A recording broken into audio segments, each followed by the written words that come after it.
په 400 کې تحریک انصاف ګوند زوړ کارکون طارق اعظم خان عثمانزی د مذهبي ګوند جمعیت علماء اسلام کې د شمولیت اعلان کړی دی.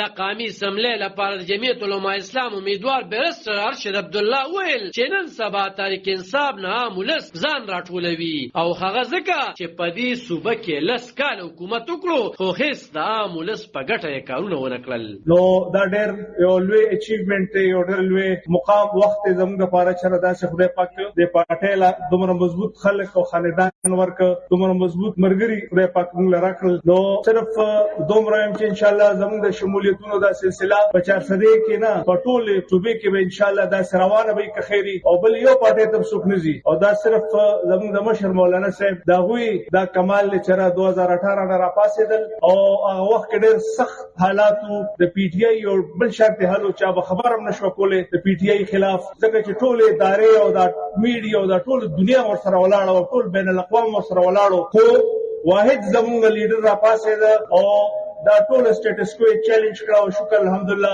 عمران خان دغه پکور ناشته په خوب دی نه خو خبر فلسطین ورته چولې دي. نو دغه ته مقام ته د خدای رسول دی مولانا صاحب رسول په دې مخال د جمعیت علماء اسلام مشر مولانا تورمان خوم راغلی وو او هغه طارق اعظم خان او د هغه پرزن جمیل خان ته په جمعیت کې پراتلو هرکلی ویلو او وی ویل چې راتلون کې وخت به د جمعیت علماء اسلام وی.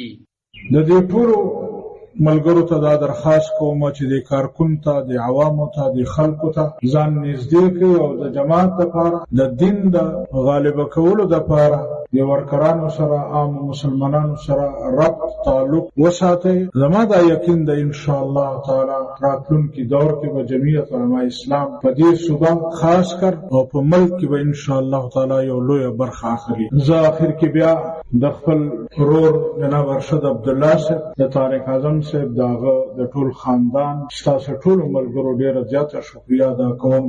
الله رب العالمین دې زما او تاسو حامی او ناصر شي. واخر دعوانا الحمدلله رب العالمین. دا په داسې حال کې چې تحریک انصاف په صوبه کې د جیل برو تحریک شروع کړی دی چې نن پیښور کې راغون شي وو خو تر اوس وخت پورې هیڅ یو کارکون گرفتاری نه دا ور کړی. په دغه لوی شمولیتي غونډه کې آصف اقبال تاوزی عطاء الحق درویش ذلی امیر مولانا سید گوهرشاه محمد احمد خان ظفر علی خان او نور ګڼ شمېر مشران هم موجود وو. علب خان شیرپو دلبر نیوز عثمانزی.